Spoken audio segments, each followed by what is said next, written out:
ಕಡಿಮೆ ಸಿಬಿಲ್ ಸ್ಕೋರ್ ನಿಂದ ಸಾಲ ಕ್ರೆಡಿಟ್ ಕಾರ್ಡ್ ಅಪ್ಲಿಕೇಶನ್ ರಿಜೆಕ್ಟ್ ಆಗ್ತಾ ಇದೆಯಾ? ಇನ್ ಮುಂದೆ ಆಗಲ್ಲ. SBM Z ಕ್ರೆಡಿಟ್ ಕಾರ್ಡ್ ಬಳಸಿ ಈಸಿಯಾಗಿ ಕ್ರೆಡಿಟ್ ಸ್ಕೋರ್ ಅನ್ನ 750 ಗಿಂತ ಜಾಸ್ತಿ ಮಾಡ್ಕೋಬಹುದು. ಇದೊಂದು FD ಆಧಾರಿತ ಕಾರ್ಡ್. UPI ಬಳಸಿ ಕ್ರೆಡಿಟ್ ಕಾರ್ಡ್ ಬ್ಯಾಲೆನ್ಸ್ ಅನ್ನ ಖರ್ಚು ಮಾಡಬಹುದು.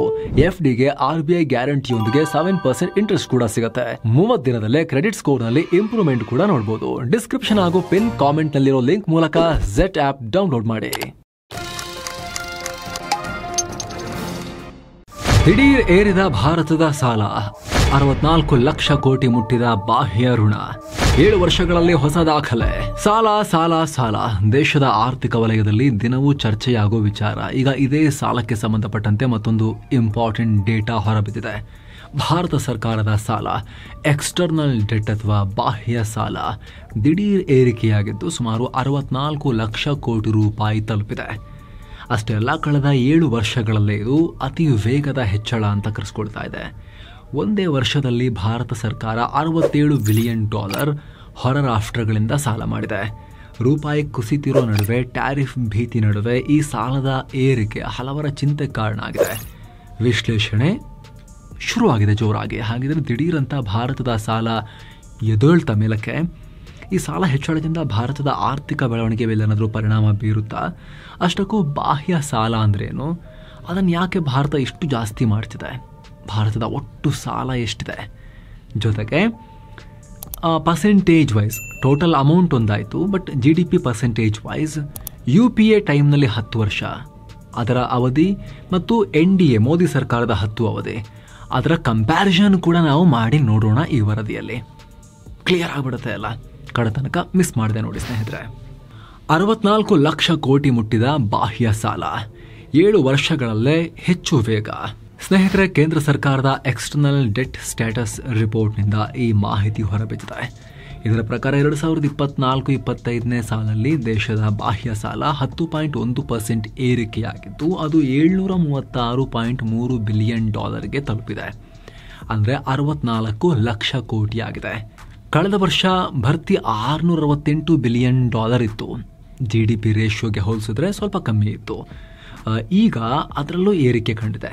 ಅಂದಹಾಗೆ ಸ್ನೇಹಿತರೆ, ಇಲ್ಲಿ ಬಾಹ್ಯ ಸಾಲ ಅಂದರೆ ಸರ್ಕಾರ ದೇಶದ ಹೊರಗಿನಿಂದ ಮಾಡಿದ ಸಾಲ. ಉದಾಹರಣೆಗೆ IMF, ವರ್ಲ್ಡ್ ಬ್ಯಾಂಕ್, ವಿದೇಶಿ ವಾಣಿಜ್ಯ ಬ್ಯಾಂಕ್ ಸೇರಿ ಒಟ್ಟು ವಿದೇಶಿ ಮೂಲಗಳಿಂದ ಎತ್ತಿದ ಸಾಲ. ಇದರಲ್ಲಿ 3-4 ರೀತಿ ಬರುತ್ತೆ. ಮೊದಲನೇದಾಗಿ ಸರ್ಕಾರ ನೇರವಾಗಿ ಪಡೆಯುವ ಸಾಲ, ಅಂದ್ರೆ ದ್ವಿಪಕ್ಷೀಯ ಮಾತುಕತೆ ಮೂಲಕ, ಬ್ಯಾಂಕುಗಳ ಮೂಲಕ ಸಾಲ ಪಡೆಯೋದು. ನೀವು ನೋಡಿರ್ಬೋದು, ಪಾಕಿಸ್ತಾನ ಚೀನಾ ಹತ್ರ ಸಾಲ ಕೇಳೋಕೆ ಹೋಗೋದು, ಹಾಗೆ ಸೌದಿ ಸೇರಿ ಅರಬ್ ರಾಷ್ಟ್ರಗಳ ಬಳಿ ಆಗಾಗ ಭಿಕ್ಷೆ ಬೇಡೋದನ್ನ ನೀವು ಕೇಳಿರ್ಬೋದು. ಹಾಗೆ ಲಂಕಾ, ಮಾಲ್ಡೀವ್ಸ್, ಆಫ್ರಿಕಾದ ರಾಷ್ಟ್ರಗಳಿಗೆ ಭಾರತ ಸಾಲ ಕೊಡೋದನ್ನ ಕೂಡ ನೀವು ನೋಡಿರ್ಬೋದು. ಸೊ ಇದು ಕೂಡ ಅದೇ ರೀತಿ ಸಾಲ. ಎರಡನೇದು ಪ್ರೈವೇಟ್ ಸೆಕ್ಟರ್ ಮೂಲಕ ತಗೊಳ್ಳೋ ಸಾಲ, ಕಮರ್ಷಿಯಲ್ ಲೋನ್, ಬಾಂಡ್ಗಳು, ಹಾಗೆ ECBಗಳು ಅಂದ್ರೆ ಎಕ್ಸ್ಟರ್ನಲ್ ಕಮರ್ಷಿಯಲ್ ಬಾರೋಯಿಂಗ್ಸ್ ಮೂಲಕ ಪಡೆಯೋ ಸಾಲ. ಮೂರನೇದು ಶಾರ್ಟ್ ಟರ್ಮ್ ಟ್ರೇಡ್ ಕ್ರೆಡಿಟ್. ಇವು ಇಂಪೋರ್ಟ್ ಎಕ್ಸ್ಪೋರ್ಟ್ಗೆ ಲಿಂಕ್ ಆಗಿರುತ್ತೆ. ಹಾಗೆ NRI ಡೆಪಾಸಿಟ್ಸ್ ಅನ್ನ ಕೂಡ ಸಾಲ ಅಂತ ಪರಿಗಣಿಸಲಾಗುತ್ತೆ.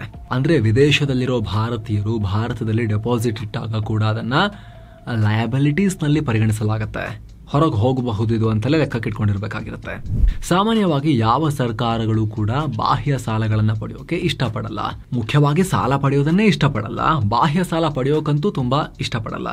ಯಾಕಂದ್ರೆ ಈ ರೀತಿ ಸಾಲ ಕೊಟ್ಟವರು ಸಾಲ ತಗೊಂಡ ರಾಷ್ಟ್ರಗಳ ಬಳಿ ವಿಪರೀತ ಕಂಡೀಷನ್ಗಳನ್ನ ಹಾಕ್ತಾರೆ, ಕಂಟ್ರೋಲ್ ಮಾಡೋಕೆ ಪ್ರಯತ್ನ ಪಡ್ತಾರೆ. ಆದ್ರೆ ಅನಿವಾರ್ಯ ಕಾರಣಗಳಿಂದ ಬಾಹ್ಯ ಸಾಲಗಳನ್ನ ಮಾಡಬೇಕಾಗಿರುತ್ತೆ. ಭಾರತಕ್ಕೆ ಅನಿವಾರ್ಯ ಏನು? ಸ್ನೇಹಿತರೆ, ಭಾರತ ಅಂತ ಅಲ್ಲ, ಜಗತ್ತಿನ ಎಲ್ಲ ರಾಷ್ಟ್ರಗಳು ಈ ರೀತಿ ಬಾಹ್ಯ ಸಾಲ ಮಾಡ್ತವೆ. ಹೆಚ್ಚುವರಿ ಖರ್ಚು ಬಂದಾಗ, ಮೂಲ ಸೌಕರ್ಯಗಳ ನಿರ್ಮಾಣ, ನೈಸರ್ಗಿಕ ವಿಕೋಪಗಳಿಂದ ಹಾನಿಯಾದಾಗ, ಸಾಲ ಮರುಪಾವತಿ ಮಾಡೋಕಿದ್ದಾಗ, ದೇಶದ ಬ್ಯಾಂಕ್ಗಳು ಮತ್ತು ಹಣಕಾಸು ಸಂಸ್ಥೆಗಳು ಸಾಲ ಕೊಡೋಕೆ ಹಣದ ಕೊರತೆ ಇದ್ದಾಗಲೂ ಕೂಡ ಈ ರೀತಿ ಸಾಲ ಮಾಡ್ತಾರೆ. ಏನು ಕೆಲ ಬಾರಿ ಅಂತಾರಾಷ್ಟ್ರೀಯ ಹಣಕಾಸು ಸಂಸ್ಥೆಗಳು ದೇಸಿ ಸಂಸ್ಥೆಗಳಿಗಿಂತ ಕಡಿಮೆ ಬಡ್ಡಿ ಮತ್ತು ಸುಲಭದ ರೀಪೇಮೆಂಟ್ ನ ಆಫರ್ ಮಾಡ್ತವೆ. ಹೀಗಾಗಿ ವಿದೇಶಿ ಸಂಸ್ಥೆಗಳಿಂದ ಸಾಲ ಪಡೆಯಲಾಗುತ್ತೆ. ಸೊ ಭಾರತ ಕೂಡ ಇದೇ ತರ ಸ್ವಾತಂತ್ರ್ಯ ಬಂದಾಗಿನಿಂದಲೂ ಕೂಡ ಸಾಲ ಪಡ್ಕೊಳ್ತಾ ಇದೆ. ಅದರಲ್ಲಿ ಕೆಲವೊಮ್ಮೆ ಹೆಚ್ಚು, ಕೆಲವೊಮ್ಮೆ ಕಮ್ಮಿ. ಆದರೆ ಈ ಬಾರಿ ಅದು 7 ವರ್ಷಗಳಲ್ಲೇ ಹೆಚ್ಚಾಗಿದೆ. ಕಾರಣ ಏನು? ಮೊದಲನೇದು ಕರೆನ್ಸಿ ವ್ಯಾಲ್ಯೂಯೇಷನ್ ಡೌನ್ ಆಗಿರೋದು. ರೂಪಾಯಿಯ ಮೌಲ್ಯ ಕುಸಿತ ಆಗಿ ಡಾಲರ್ ಮೌಲ್ಯ ಏರಿಕೆಯಾಗಿರೋದು. ಭಾರತ ತನ್ನ ವಿದೇಶಿ ವಿನಿಮಯದ ಹೆಚ್ಚು ಹಣವನ್ನ ಮತ್ತು ಸಾಲವನ್ನ ಡಾಲರ್ನಿಂದಲೇ ಪಡೆಯುತ್ತೆ. RBI ಪ್ರಕಾರ ಈ ಕರೆನ್ಸಿ ಮೌಲ್ಯ ಏರುಪೇರು ಆಗ್ತಿರೋದ್ರಿಂದಲೇ $5.3 ಬಿಲಿಯನ್ ನಷ್ಟು ಸಾಲ ಹೆಚ್ಚಾಗಿದೆ. ಅದರಿಂದಲೇ ಅಷ್ಟು ಡಿಫ್ರೆನ್ಸ್ ಆಗಿದೆ. ಎರಡನೇದು ಹಳೆ ಸಾಲಗಳ ಬಡ್ಡಿ ದರ ಹೆಚ್ಚಳ. ಕಳೆದ ದಶಕದಲ್ಲಿ ಭಾರತದ ಸಾಲದ ಮೇಲಿನ ಬಡ್ಡಿ ಮರುಪಾವತಿ 3 ಪಟ್ಟು ಹೆಚ್ಚಾಗಿದೆ. ಹಣಕಾಸು ಸಚಿವಾಲಯದ ಡೇಟಾದಿಂದಲೇ ಇದು ಗೊತ್ತಾಗಿದೆ. ಇದು 2026ರ ಆರ್ಥಿಕ ವರ್ಷದಲ್ಲಿ 12.76 ಲಕ್ಷ ಕೋಟಿಗೆ ತಲುಪುವ ನಿರೀಕ್ಷೆ ಇದೆ ಅಂತಲೂ ಹೇಳ್ತಿದ್ದಾರೆ. ಸರ್ಕಾರ ಕೋವಿಡ್ ಪ್ಯಾಂಡಮಿಕ್ ಟೈಮ್ನಲ್ಲಿ ಆರ್ಥಿಕತೆ ಎಲ್ಲವೂ ಶಟ್ ಡೌನ್ ಆಗಿ ಏನು ದುಡ್ಡು ಬರ್ತಿರ್ಲಿಲ್ಲಲ್ಲ, ಆವಾಗ ವಿಪರೀತ ಸಾಲ ಮಾಡಿದೆ. ಆ ಸಾಲದ ಬಡ್ಡಿ ಕೂಡ ಕಂಟಿನ್ಯೂ ಆಗಿದೆ. ಇದು ಸಾಲದ ಬಡ್ಡಿ ಹೆಚ್ಚಳಕ್ಕೆ ಕಾರಣ ಆಗ್ತಾ ಇದೆ. ಸರ್ಕಾರ ಈ ಮೊದಲು ಇಶ್ಯೂ ಮಾಡಿರೋ ಬಾಂಡ್ಗಳ ಷೇರುಗಳು ಸರ್ವಿಸ್ಗೆ ಬರಲಿವೆ. ಇದರಿಂದ ಕೂಡ 2026ರ ಆರ್ಥಿಕ ವರ್ಷದಲ್ಲಿ ರೀಪೇಮೆಂಟ್ ಕಾಸ್ಟ್ ಹೆಚ್ಚೇ ಆಗುತ್ತೆ. ಮೂರನೇದು, ಭಾರತ ಹೆಚ್ಚಾಗಿ ಮೂಲಸೌಕರ್ಯ ಅಭಿವೃದ್ಧಿ ಮಾಡ್ತಾ ಇದೆ. ಹೈವೇಸ್, ಪವರ್ ಪ್ಲಾಂಟ್ಸ್, ಪೋರ್ಟ್ಸ್ ನಿರ್ಮಾಣ ಮತ್ತು ಟೆಕ್ನಾಲಜಿ ಇಂಪೋರ್ಟ್ಸ್ ಜಾಸ್ತಿ ಆಗಿದೆ. ಮೊದಲಿಗಿಂತ ಈ ಸಲ ಕ್ರೂಡ್ ಆಯಿಲ್, ಎಲೆಕ್ಟ್ರಾನಿಕ್ಸ್ ಮತ್ತು ಮಷಿನರಿ ಮೇಲೆ ನಾವು ದುಡ್ಡು ಸುರಿತಾ ಇದ್ದೀವಿ, ಹೆಚ್ಚು ಆಮದು ಮಾಡ್ಕೊಳ್ತಾ ಇದ್ದೀವಿ. ಇದರಲ್ಲಿ ಬಹುತೇಕ ಶಾರ್ಟ್ ಟರ್ಮ್ ಫಾರಿನ್ ಕ್ರೆಡಿಟ್ ಆಮದುಗಳು. ಹಾಗೆ ಕಳೆದ 5 ವರ್ಷದಲ್ಲಿ ಸರ್ಕಾರಿ ಬಾಂಡ್ಗಳ ಈಲ್ಡ್ಸ್ ಕಮ್ಮಿ ಆಗಿದೆ. ಹಣದುಬ್ಬರ ಮತ್ತು ಪಾಲಿಸಿಗಳ ಕಾರಣದಿಂದಾಗಿ ಇದು ಏರಿಳಿತ ಆಗ್ತಾ ಇದೆ. 2021ರಲ್ಲಿ ಈಲ್ಡ್ ಸುಮಾರು 6.6% ನಷ್ಟಿತ್ತು. ಆದರೆ ಈಗ ಸುಮಾರು 6.5%, 6.55 ಈ ಲೆವೆಲ್ಗೆ ಡೌನ್ ಆಗಿದೆ. ಈ ವರ್ಷದ ಆರಂಭದಲ್ಲಿ 3 ವರ್ಷದಲ್ಲೇ ಕನಿಷ್ಠ ಮಟ್ಟಕ್ಕೆ ತಲುಪಿತ್ತು. ಹೀಗಾಗಿ ನಾನಾ ಕಾರಣಗಳಿಂದ ಭಾರತದ ಬಾಹ್ಯ ಸಾಲ ಹೆಚ್ಚಾಗ್ತಿದೆ.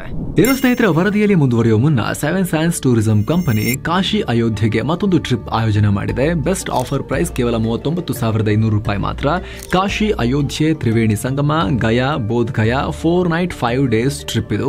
ಈ ಪ್ಯಾಕೇಜ್ ನಲ್ಲಿ ಫ್ಲೈಟ್ ಟಿಕೆಟ್ಸ್, 3 ಸ್ಟಾರ್ ಹೋಟೆಲ್ ನಲ್ಲಿ ಸ್ಟೇ, ಆಲ್ ಮೀಲ್ಸ್, ದೇವರ ದರ್ಶನ, ಎಸಿ ಟ್ರಾನ್ಸ್ಪೋರ್ಟ್ ವ್ಯವಸ್ಥೆ, ಬೋಟಿಂಗ್ ಮತ್ತು auto charges, 24/7 Kannada tour manager, ಹಿರಿಯ ನಾಗರಿಕರಿಗೆ ವಿಶೇಷ ಕೇರ್ ಕೂಡ ಇರುತ್ತೆ. ಹೊರಡೋ ದಿನ 25 ಅಕ್ಟೋಬರ್ 2025. ಕೆಲವೇ ಸೀಟುಗಳು ಲಭ್ಯ. ಆಸಕ್ತರು ಈ ನಂಬರ್ಗೆ ಕಾಲ್ ಮಾಡಿ ನಿಮ್ಮ ಸೀಟನ್ನ ಕೂಡ ಬುಕ್ ಮಾಡಿ. ಬನ್ನೀಗ ವರದಿಯಲ್ಲಿ ಮುಂದುವರಿಯೋಣ. ಕಳವಳನ ಸಮಾಧಾನನ. ಸ್ನೇಹಿತರೆ, ವಿದೇಶಿ ಸಾಲ ಅನ್ನೋದು ಅಪಾಯಗಳ ಮೂಲ ಅನ್ನೋದ್ರಲ್ಲಿ ಯಾವುದೇ ಅನುಮಾನ ಇಲ್ಲ. ಆದರೆ ಭಾರತದ ವಿಚಾರದಲ್ಲಿ ಚೂರು ಪರ್ಸ್ಪೆಕ್ಟಿವ್ನಲ್ಲಿ ನೋಡಬೇಕಿದನ್ನು ನಾವು ಒಂದು ಅನಾಲಿಟಿಕಲ್ ಲೆನ್ಸ್ನಲ್ಲಿ ನೋಡಬೇಕು. ಹೆಚ್ಚು ಹೊರ ಸಾಲ ಆದರೆ ಆರ್ಥಿಕ ಬೆಳವಣಿಗೆ ಮೇಲೆ ಕೆಟ್ಟ ಪರಿಣಾಮಗಳನ್ನು ಬೀರುತ್ತೆ. ಯಾಕಂದರೆ ಸರ್ಕಾರಗಳು ಕ್ಯಾಪಿಟಲ್ ಎಕ್ಸ್ಪೆಂಡಿಚರ್ನ ಹೆಚ್ಚು ಮಾಡಿದ್ರೆ ಮಾತ್ರ ಪ್ರೊಡಕ್ಷನ್, ಔಟ್ಪುಟ್ ಮತ್ತು ಆದಾಯ ಜಾಸ್ತಿ ಆಗುತ್ತೆ. ಆದರೆ ವಿದೇಶಗಳಿಂದ ಸಿಕ್ಕಾಪಟ್ಟೆ ಸಾಲ ಮಾಡಿಕೊಂಡು ತಂದು ಮಾಡ್ತೀವಿ ಅಂತ ಹೇಳಿದ್ರೆ ಸಾಲ ಮರುಪಾವತಿ, ಅದರ ಬಡ್ಡಿ ಕಟ್ಟೋಕೆ ಇನ್ನೂ ಹೆಚ್ಚಿನ ದುಡ್ಡು ಹೋಗುತ್ತೆ. ಇದರಿಂದ ಭವಿಷ್ಯದ ಆರ್ಥಿಕ ಬೆಳವಣಿಗೆ ಮೇಲೆ ಪರಿಣಾಮ ಆಗೇ ಆಗುತ್ತೆ. ಸಾಲ ಅಂದ್ರೆ ಏನು? ಫ್ಯೂಚರ್ನ ನಿಮ್ಮ ಅರ್ನಿಂಗ್ನ ನೀವು ಇವಾಗಲೇ ಖರ್ಚು ಮಾಡ್ತಿದ್ದೀರಿ ಅಂತ ಅರ್ಥ. ಸೊ ಇದು ವ್ಯಕ್ತಿಗೂ ಅನ್ವಯ ಆಗುತ್ತೆ, ಸರ್ಕಾರಕ್ಕೂ ಅನ್ವಯ ಆಗುತ್ತೆ. ಎರಡನೇದಾಗಿ, ಪ್ರಾಜೆಕ್ಟ್ಗಳ ಲಾಭದಲ್ಲಿ ವಿಳಂಬ ಆಗುತ್ತೆ. ಬಾಹ್ಯ ಸಾಲದಿಂದ ಮೂಲಸೌಕರ್ಯದ ಮೇಲೆ ಹೂಡಿಕೆ ಮಾಡಿದ್ರೆ ಅದರಿಂದ ಲಾಭ ಬರೋಕೆ ಟೈಮ್ ಕೂಡ ತಗೊಳುತ್ತೆ. ಯಾವುದೇ ಉದ್ಯಮವನ್ನ ಸಾಲ ತೀರೋವರೆಗೂ ಲಾಸ್ನಲ್ಲೇ ನಡೆಸಬೇಕಾಗುತ್ತೆ. ಹಾಗೆ ದೇಸಿ ಕರೆನ್ಸಿ ಅನಿರೀಕ್ಷಿತವಾಗಿ ಮೌಲ್ಯಮಾಪನ ಕಳ್ಕೊಳ್ಳೋ ಅಂದ್ರೆ ಅಪಮೌಲ್ಯಕ್ಕೊಳಗಾಗೋ ಚಾನ್ಸಸ್ ಇರುತ್ತೆ. ಸಾಲ ಪಡೆದ ದೇಶದ ಕರೆನ್ಸಿ ಮೌಲ್ಯ ಕುಸಿತ ಆದರೆ ಆಟೋಮ್ಯಾಟಿಕ್ ಆಗಿ ಬಡ್ಡಿ ದರ ಕೂಡ ಜಾಸ್ತಿ ಆಗುತ್ತೆ. ಯಾಕಂದ್ರೆ ರುಪಿ ವ್ಯಾಲ್ಯೂ ಡೌನ್ ಆದರೆ ರಿಟರ್ನ್ ಕೊಡುವಾಗ ಜಾಸ್ತಿ ಕೊಡಬೇಕಾಗಿ ಬರುತ್ತೆ. ಹೀಗಾಗಿ ಸಾಲ ಹೆಚ್ಚಾಗಬಾರದು, ಬಾಹ್ಯ ಸಾಲ ಅಂತೂ ಹೆಚ್ಚಾಗಲೇಬಾರದು ಅಂತ ಎಲ್ಲ ಸರ್ಕಾರಗಳು ಪ್ರಯತ್ನ ಪಡ್ತವೆ. ಹಾಗಂತ ಸಾಲ ಮಾಡೋದೇ ಇಲ್ಲ ಅಂತ ಹೇಳಿದ್ರೆ ಅಭಿವೃದ್ಧಿಯಲ್ಲೂ ಕಾಂಪ್ರಮೈಸ್ ಆಗಬೇಕಾಗತ್ತೆ. ನಾವು ಶೋಕಿ ಮಾಡೋಕೆ ಒಂದು ಚಿಕ್ಕದು 4 ಜನ ಓಡಾಡಕ್ಕೆ ಒಂದು ಸೇಫ್ ಇರೋ ಒಂದು 6 ಏರ್ ಬ್ಯಾಗ್ ಇರೋ ಫ್ಯಾಮಿಲಿ ಕಾರ್ ತಗೊಳಕ್ಕೆ ಸಾಲ ಮಾಡ್ತೀವಿ. ಅವಶ್ಯಕತೆ ಇದೆ, ಫ್ಯಾಮಿಲಿಗೆ ವರ್ಕ್ಗೆ ಅವಶ್ಯಕತೆ ಇದೆ, ಅದರಲ್ಲೂ ಕೂಡ ಬಾಡಿಗೆನೂ ಮಾಡ್ತೀನಿ ಅಂದರೆ ಅದು ದುಡಿಮೆಗಾಗತ್ತೆ. ಅದು ಬಿಟ್ಟು BMW ಬೇಕು, ಮರ್ಸಿಡೀಸೇ ಬೇಕು, 50 ಲಕ್ಷ 60 ಲಕ್ಷ ಸಾಲ ಮಾಡಿ ತಗೊಳ್ತೀನಿ ಅಂದರೆ ಅದು ಮೂರ್ಖತನ ಆಗುತ್ತೆ. ಸೇಮ್ ಟೈಮ್ ನಾನು ಒಂದು ಐಫೋನ್ ತಗೋಬೇಕು, ಅದಕ್ಕೆ ನಾನು 1.5 ಲಕ್ಷ ಸಾಲ ಮಾಡ್ತೀನಿ, ಅಪ್ಪ ಅಮ್ಮನ ಹಿಂಸೆ ಕೊಡ್ತೀನಿ ಅಂದರೆ ಅದು ಮೂರ್ಖತನ ಆಗ್ಬೋದು. ಸ್ವಂತ ದುಡ್ಡಿನ ತಗೊಂಡ್ರೆ ಓಕೆ, ಸಾಲ ಮಾಡಿ ಫ್ಯೂಚರ್ ಅರ್ನಿಂಗ್ಸಲ್ಲಿ ತಗೊಳ್ತೀನಿ ಅಂತ ಹೊರಟ್ರೆ ಮೂರ್ಖತನ ಆಗ್ಬೋದು. ಅದೇ ಸೇಮ್ ಟೈಮ್ ನಾನೊಬ್ಬ ಕ್ಯಾಮ್ರಾಮನ್ ಆಗ್ತೀನಿ, ನಾನು ದುಡಿಮೆ ಇಲ್ಲ, ಕೆಲಸ ಇಲ್ಲ, ನಾನು ಕ್ಯಾಮ್ರಾಮನ್ ಆಗ್ತೀನಿ, ಒಳ್ಳೆ ಕ್ಯಾಮ್ರಾ ತೊಗೊಳ್ತೀನಿ, ಫೋಟೋಗ್ರಫಿ ಮಾಡ್ತೀನಿ, ಅರ್ನ್ ಮಾಡ್ತೀನಿ ಅಂತ ತಗೊಂಡ್ರೆ ಅದು ಪ್ರೊಡಕ್ಟಿವ್ ಸಾಲ. ಸೊ ಅಭಿವೃದ್ಧಿಗೆ ಸಾಲ ಬೇಕು, ಆದರೆ ಅದರೊಂದು ಬ್ಯಾಲೆನ್ಸನ್ನು ಮೇಂಟೈನ್ ಮಾಡಬೇಕಾಗತ್ತೆ. ಹಾಗೆ ನೋಡಿದಾಗ ಭಾರತ ಇನ್ಫ್ರಾಸ್ಟ್ರಕ್ಚರ್ ಮೇಲೆ ಸಾಲ ಮಾಡಿದ್ರೆ ಅಂತ ದೊಡ್ಡ ಪ್ರಾಬ್ಲಮ್ ಅಲ್ಲ ಅನ್ನೋದು ತಜ್ಞರ ಮಾತು ಕೂಡ ಹೌದು. ದೇಶದಲ್ಲಿ 2024-25ರಲ್ಲಿ ವಿತ್ತೀಯ ಕೊರತೆ GDPಯ 4.8% ನಷ್ಟಿತ್ತು. ಆದ್ರೀಗ 2025-26ರಲ್ಲಿ ವಿತ್ತೀಯ ಕೊರತೆಯನ್ನು 4.4%ಗೆ ಇನ್ನೂ ಇಳಿಸೋಕೆ ಗುರಿಯನ್ನು ಹಾಕೊಳ್ಳಲಾಗಿದೆ. ಹಾಗೆ ಉತ್ಪಾದನಾ ಹೆಚ್ಚಳ ಮತ್ತು ಆರ್ಥಿಕತೆ ವೇಗವಾಗಿ ಬೆಳವಣಿಗೆ ಆಗ್ತಿರೋದು, ರಫ್ತು ಇನ್ಕ್ರೀಸ್ ಆಗ್ತಿರೋದು ಭಾರತಕ್ಕೆ ಪ್ಲಸ್ ಪಾಯಿಂಟ್. ಆದರೆ ಜಾಗತಿಕ ಉದ್ವಿಗ್ನತೆ, ಟ್ಯಾರಿಫ್ ತೊಂದರೆ, ಬರೋ ಆರ್ಥಿಕ ಸವಾಲುಗಳನ್ನು ಸಮರ್ಥವಾಗಿ ಎದುರಿಸದೆ ಹೋದರೆ ಸಮಸ್ಯೆ ಇದ್ದೇ ಇರುತ್ತೆ. GDP ಬೆಳವಣಿಗೆ ಸ್ಲೋ ಆಗೋದನ್ನ ಅಲ್ಲಗಳೆಯಕ್ಕಾಗಲ್ಲ. ಸೊ ಇಲ್ಲಿ ಅರ್ಥ ಮಾಡ್ಕೋಬೇಕಾಗಿರೋದು ಏನು ಅಂದ್ರೆ, ಅಭಿವೃದ್ಧಿಗೆ ಸಾಲ ಬೇಕಾಗುತ್ತೆ, ಆದರೆ ಆ ಸಾಲ ಸರಿಯಾಗಿ ಬಳಕೆ ಆಗಬೇಕು, ಅದರಿಂದ ರಿಟರ್ನ್ ಕೂಡ ದೇಶಕ್ಕೆ ಸಿಗಬೇಕು. ಆವಾಗ ಅದು ಹೆಲ್ದಿ. ಅದು ಕೂಡ ವಿಪರೀತ ಅಲ್ಲ, ನಾವು ನಮ್ಮದೇ ದುಡ್ಡಲ್ಲಿ ಮಾಡ್ತೀವಿ ಅಂದರೆ ಚೂರು ಲೇಟ್ ಆಗುತ್ತೆ ಅನ್ನೋದನ್ನು ಚೂರು ಪುಷ್ ಮಾಡೋಕ್ಕೆ ಸಾಲ ಆಲ್ವೇಸ್ ಹೆಲ್ದಿ ಅಂತ. ಅದು ಎಲ್ಲ ಸರ್ಕಾರಗಳ ಅವಧಿಯಲ್ಲೂ ಕೂಡ ಸಾಲ ಮಾಡ್ತಾರೆ. ಈಗ ನಾವೀಗ ಕ್ವಿಕ್ಕಾಗಿ ಲಾಸ್ಟ್ 10 ಇಯರ್ಸ್ನ ಸಾಲ, NDA ಸರ್ಕಾರದ 10 ವರ್ಷಗಳ ಅವಧಿಯ ಸಾಲ, ಅದಕ್ಕೂ ಮುಂಚೆ 2 ಟರ್ಮ್ UPA ಸರ್ಕಾರ ಇತ್ತು ಕಾಂಗ್ರೆಸ್ ನೇತೃತ್ವದ್ದು, ಆ ಸರ್ಕಾರದ 10 ವರ್ಷಗಳ ಅವಧಿಯ ಬಾಹ್ಯ ಸಾಲವನ್ನು ಕಂಪೇರ್ ಮಾಡ್ತಾ ಹೋಗೋಣ. ಈಗ 2014 ಡಿಸೆಂಬರ್ನ ಲೆಕ್ಕಾಚಾರದ ಪ್ರಕಾರ, ಅಂದರೆ ಮೋದಿ ಸರ್ಕಾರ ಬಂದ ಮೊದಲ ವರ್ಷ, ಅಂದರೆ 5-6 ತಿಂಗಳು ಆದಮೇಲೆ ಲೆಕ್ಕ ತೆಗೆದು ನೋಡಿದಾಗ ಬಾಹ್ಯ ಸಾಲ $461.9 ಬಿಲಿಯನ್ ಇತ್ತು. ಇದು ಅವತ್ತಿನ GDPಯಲ್ಲಿ 23.9%. 2013ಕ್ಕೆ ಹೋದರೆ, ಒಂದು ವರ್ಷ ಹಿಂದೆ ಮನಮೋಹನ್ ಸಿಂಗ್ ಅವಧಿಯ ಕೊನೆ ವರ್ಷದ ಲೆಕ್ಕ ತೆಗೆದ್ರೆ ಬಾಹ್ಯ ಸಾಲ ಒಟ್ಟು GDPಯಲ್ಲಿ 22.4% ಇತ್ತು. 2012ರಲ್ಲಿ 20.5% ಇತ್ತು. 2011ರಲ್ಲಿ 18.6% ಇತ್ತು. 2010ರಲ್ಲಿ 18.5% ಇತ್ತು. 2009ರಲ್ಲಿ 20.7% ಇತ್ತು. 2008ರಲ್ಲಿ 18.3% ಇತ್ತು.